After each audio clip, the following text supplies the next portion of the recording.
What's up guys, SkyKevin here, and today I wanted to talk about my newly designed base using a build strategy I featured in one of my past videos. I decided during the period before the event tiles to spend my time farming up what I consider to be the perfect base design for efficiency and ease of use.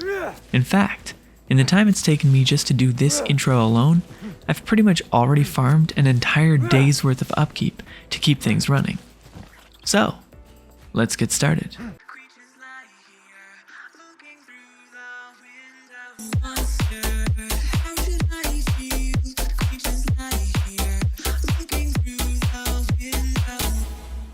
This is my grand PvE base. As within the name, it's been built on a PvE tile on the official servers, so I don't have to worry about anyone raiding me anytime soon. The first thing that you'll probably notice is the size. This base has no limit to the distance that I can build, and in fact, I can expand upon it as far as I see fit in any direction. Indeed, in my last video on bridge building, I introduced the concept of building outwards from a single wall tile, and this base is utilizing that strategy in full swing to maximize floor area as well as the efficiency itself. You'll probably notice that the entire thing has been made out of hanger ceiling tiles. This was done in fact because ceiling tiles take only one fiber weave per day for resource maintenance. By building my base with this structure in mind and doing some intricate finagling, I have managed to make the ceilings, floors, and walls out of these tiles and created a storage for my walkers that takes minimal resources to upkeep. In order to maintain this entire base, it takes only a couple hundred fiber weave per day, which works out to something like 700 to 800 fiber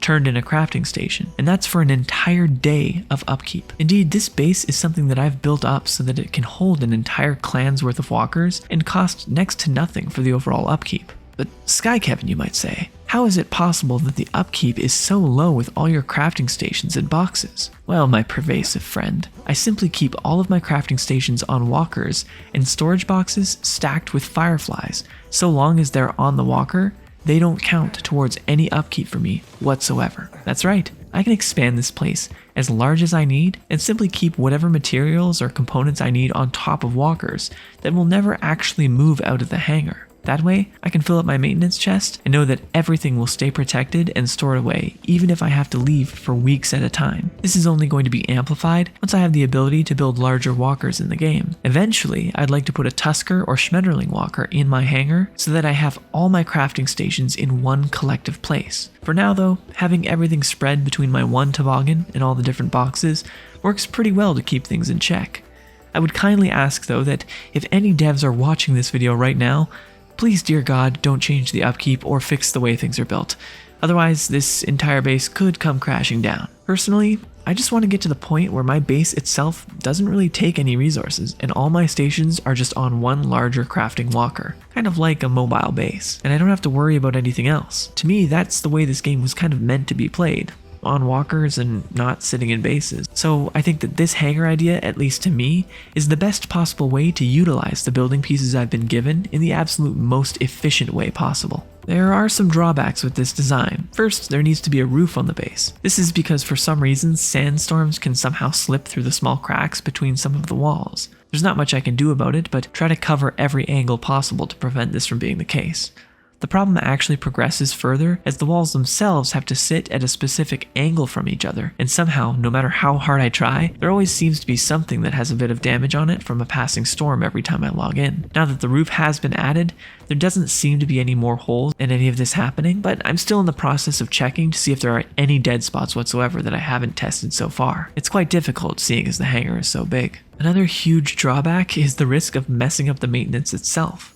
If, for whatever reason, someone in your clan decides to build an extra piece of wall on the base or build another foundation wall out a little too far, the entire thing will start to decay. This can get even worse if it's for whatever reason the upkeep ends up getting changed in an update. Since the maintenance chest only has a specific assortment of resources in it, if someone were to build a random medium chest somewhere, it could cause the entire thing to decay as a result. When it comes to the base expansions, now that the refund has been set back to 50% of the tile's worth in order to expand out further, you have to use extra resources for the scaffolding of the project. Once you get further out from the foundation tiles, using the bridge building technique from my last video, you have to add and remove the scaffolding tiles in order to make that extension. This can be done, but as you go further out, you'll have to expend more resources for that specific building session. Lastly, the whole thing can be kind of buggy sometimes, and everything doesn't really fit succinctly together.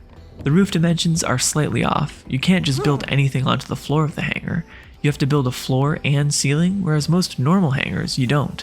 And of course, sometimes it can be a bit glitchy with walkers graphically falling through the floor or spazzing out in some way while they're stored. But at the end of the day, this common base maintenance chest costs me very few resources to upkeep, and my base will be here reassuringly for a very long time, even if I take a sabbatical from the game. It is, in my opinion, the most efficient design that you can choose for a base, and I'm willing to say that there hasn't been anyone else on Official who've made anything quite like this one. I'd love to know what you think, and if you've done anything similar in the comments below. That's it for today. Thanks for watching, and I'll see you next time.